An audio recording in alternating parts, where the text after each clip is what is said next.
Hartlik goeiemôre, mag die Here u baie ryklik seën en sy wonderlike doel ook so bereik dan. Nou hoe gou is die prooi dood nadat die jagluiperd hulle gevang het? Dit kan binne 2 tot 25 minute wees, maar duur gemiddeld 4 tot 5 minute. Die jagluiperd moet egter eers herstel wat tot 30 minute kan duur voordat hy begin eet. Die welpies begin soms eet voordat die ma die prooi doodgemaak het. In die Kalahari waar die cheetahs 'n koalisie vorm en groter prooi moet jag soos jong gemsbokke en die kake van die cheetah te klein is om die prooi suksesvol te versmoor, word daar daarom 'n spanpoging aangewend. Terwyl die een die prooi op die grond hou, begin die spanmaats om die prooi vanaf die borsarea te eet totdat hy beswyk. So liewe vriende, dit duur nog 'n tydjie om dan ook hierdie prooi in te neem dan. Nou liewe vriende, ons wil vandag weer uit Kolossense met u deel onder die tema gister, vandag en môre. 3 tye wat baie belangrik is in ons almal se lewe. En wat ons eerstens moet weet is ons kan altyd die Here Jesus vertrou. Kolossense 2 vers 6 sê: "Soos julle dan Christus Jesus die Here aangeneem het, wandel so in hom." Kan u onthou gister of hoe lank terug in die verlede toe u die Here aangeneem het?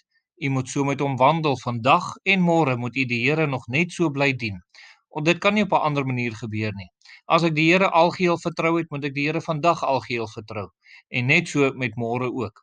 'n Tweede saak wat sekerlik ook baie belangrik is oor gister, vandag en môre is dat die vertroue in die Here Jesus Christus sekerlik moet toeneem in ons lewe.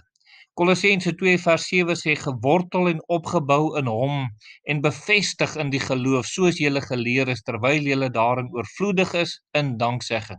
Ons moet hierin gewortel wees, dit moet bevestig wees, ons is daarin geleer, dit moet oorvloediger word in ons lewe en dan altyd met hierdie wonderlike gesindheid van danksegging teenoor die Here wat daar in ons lewe moet wees. Gister, vandag en môre. Liewe vriende, en dan is daar nog 'n saak wat gister, vandag en môre betref, wat 'n belangrike deel van ons elkeen se lewe vorm. En dit is dat die Here Jesus is in beheer.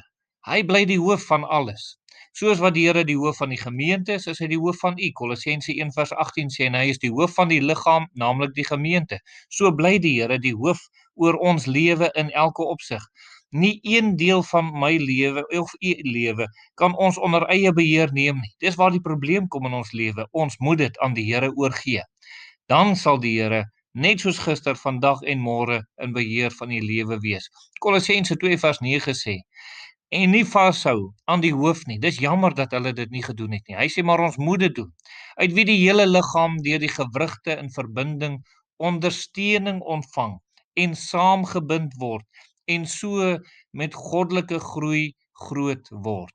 Liewe vriende, dis waarom ons moet vashou aan die Here. Dis waarom ons sekerlik moet toelaat dat die Here in beheer bly. Dan is daar 'n verdere saak wat ons vir u moet noem, liewe vriende, wat gister, vandag en môre betref. En hierdie is net so belangrik soos die voriges ook. En dit is die krag van God vir u. Kolossense 1 vers 11 sê: met alle krag bekragtig word volgens die mag van sy heerlikheid tot alle lydsaamheid en lankmoedigheid met blydskap. Is dit nie wonderlik dat God al die krag vir u gee wat nodig is om tot eer van sy naam te lewe, om tot die heerlikheid van die Here te lewe ook. Kolossense 1 vers 28 sê: "Hom verkondig ons terwyl ons elke mens vermaan en elke mens in alle wysheid onderrig, om elke mens volmaak in Christus Jesus voor te stel, waarvoor ek arbei en stry volgens die werking wat in my werk met krag." Dank die Here, dit is God se krag wat in ons lewe werk, dat ons getuies kan wees tot eer van sy naam dan ook. Liewe vriende, kom ons gaan saam bid. Ons dierbare Here, ons kom bid en vra dat U vir ons sal help, dat ons daardie getuies sal wees tot eer van U naam, gister, vandag en môre, en dat U altyd in beheer van ons lewe sal wees. Amen.